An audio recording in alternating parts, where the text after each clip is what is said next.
The projector was still glowing when the first chair scraped back, then another. 12 executives, every single one of them, stood up at the exact same time. Not a word, not a glance, just synchronized rejection. My voice died mid-sentence.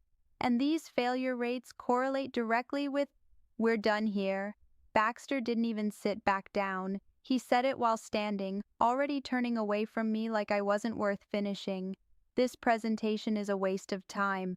The others followed him without hesitation. Laptops snapped shut, papers gathered, expensive shoes echoed against marble like a countdown. No one looked at me, not one, and that silence, it wasn't awkward, it was intentional, calculated, engineered to humiliate.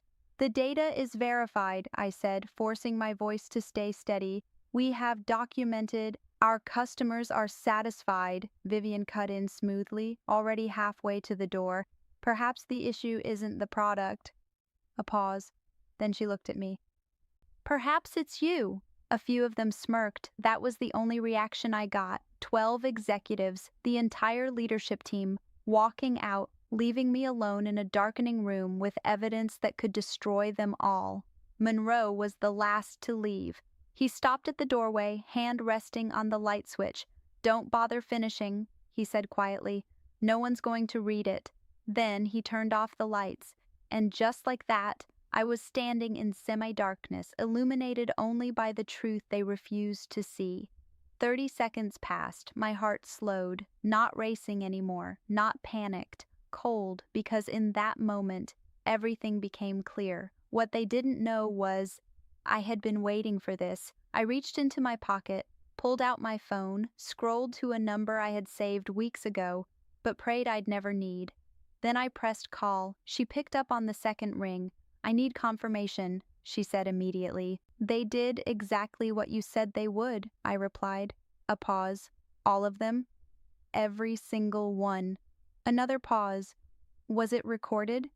I looked at the presentation still glowing behind me, the hidden system running silently in the background. "Yes," I said. "Everything." 3 seconds of silence, then, "Give me 4 hours." The line went dead, and just like that, everything had changed. Before I tell you what happened next, because trust me, you're not going to believe how far this goes. If this story already has you hooked, hit like so more people can find it. Drop a comment telling me what you think is going to happen, because right now, you're probably underestimating it. Most people do. My name is Adrian. 3 months ago, I was hired as the Senior Risk Compliance Director for one of the largest infrastructure firms in the country. On paper, it was a dream job, prestige, influence, the kind of position people spend decades chasing. But what they didn't tell me was why the last guy disappeared. They said he resigned unexpectedly. No transition, no documentation, just gone. That should have been my first red flag. But it wasn't. The first real warning came on my second day. I was reviewing safety audit reports, standard procedure, when I noticed something strange, numbers that didn't match, reports that contradicted each other, failures marked as resolved, without any record of fixes. At first, I assumed it was sloppy work, until I checked the timestamps. Everything had been altered, retroactively, cleaned, like someone was rewriting history. That's when I realized this wasn't incompetence, it was intentional, but I didn't say anything, not yet, because I needed proof, and what I found next was worse than I imagined. The deeper I dug, the more the pattern revealed itself. Defective materials being approved, failed inspections quietly overridden, incident reports buried, entire safety protocols modified, not removed, modified, just enough to pass, just enough to avoid triggering alarms, but not enough to be safe. That's when I started asking questions, carefully, subtly, and that's when people stopped answering. My team avoided eye contact, emails went unanswered, meetings got shorter, tighter, controlled, until one afternoon, one of the analysts, James, pulled me aside. "You should stop," he whispered. I frowned. "Stop what?" "Looking." His voice shook slightly. "They don't like it when people look too closely." "Who's they?" He didn't answer, just shook his head, and walked away. That's when I realized I wasn't just uncovering a problem, I was stepping into something much bigger. The isolation came quickly after that. Meetings I used to lead, I was suddenly excluded from. Access permissions changed, documents disappeared, and then came the offer. Vivian called me into her office, closed the door, smiled. "We value initiative," she said, sliding a new contract across the table. My salary doubled, a bonus structure I hadn't even asked for, and one small addition, a confidentiality clause, unusual, extremely restrictive. "Sign this," she said calmly, "and focus on optimizing reporting efficiency." I looked at her. Define optimizing. Her smile didn't change. Reducing unnecessary complications. That's when I realized they weren't trying to silence me, they were trying to buy me, and when I didn't sign, everything changed. The next week, HR scheduled a performance review, unscheduled, unrequested. Suddenly, I was difficult, disruptive, not aligned with leadership vision.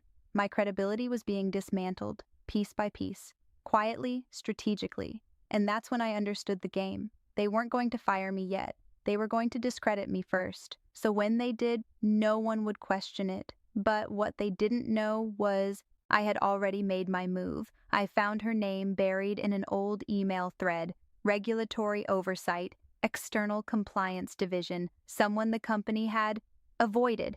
Her name was Elena. I reached out using a private channel, encrypted, careful.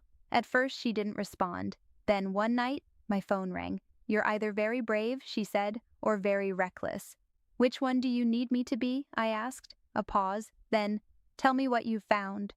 That call lasted 2 hours, and by the end of it, we both knew exactly what we were dealing with: systemic fraud, safety violations, and something worse, cover-ups tied to real-world damage. People had been hurt, and the company knew. That's when we made a plan, but not the kind you'd expect, because going public wouldn't work. They had lawyers, influence, time. We needed something stronger. We needed them to expose themselves. On record, that's when I scheduled the presentation. Everything that happened in that room was designed. Every slide, every data point, even the pacing, because I needed them to react, to dismiss, to reveal exactly who they were, and they did, perfectly. The walkout?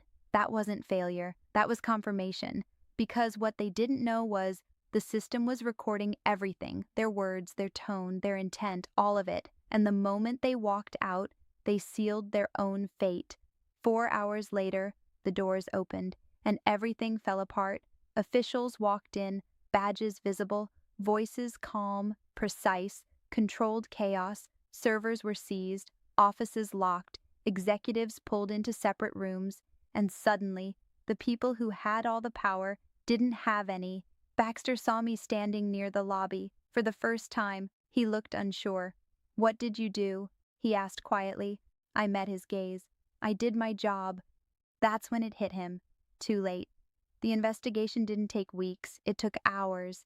Because once they started looking, everything was there. Emails, altered reports, financial trails, connections they thought were hidden were already mapped. By the end of the day, half the executive team had resigned. The other half didn't get the chance, and the next morning, that's when the real damage started. Stock prices crashed, media picked it up, whistleblower protection kicked in, and suddenly, the story wasn't internal anymore. It was everywhere, public, permanent, unavoidable. But here's the part most people don't realize. This was never about revenge. Not really. Because revenge would have been walking out of that room and letting them continue. Revenge would have been exposing them immediately, messy, uncontrolled. But this was something else. This was precision. Because what they didn't know was they weren't just being investigated, they were being documented for months by people before me and people after. I wasn't the first. I was just the one who finished it. A week later, I got a call. New number, unknown. "Is this Adrian?"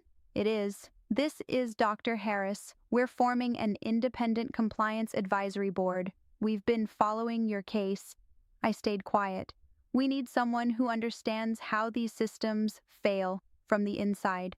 I looked out the window. For the first time in weeks, everything felt still. "Are you interested?" I smiled. "Very." Sometimes people think power protects you, that if enough people stand together, they become untouchable. But they're wrong, because power doesn't come from numbers, it comes from truth.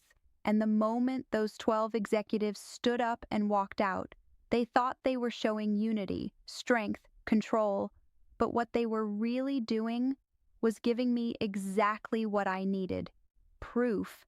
And once you have that, everything else is just a matter of time. If you made it this far, you already know. This wasn't just a story about revenge, it was about timing, strategy, and knowing when to let people believe they've won. If this hit you, drop a comment. I read every one. And if you want more stories like this, make sure you subscribe. Because trust me, this isn't the only system that's broken. And next time, it might hit even closer to home.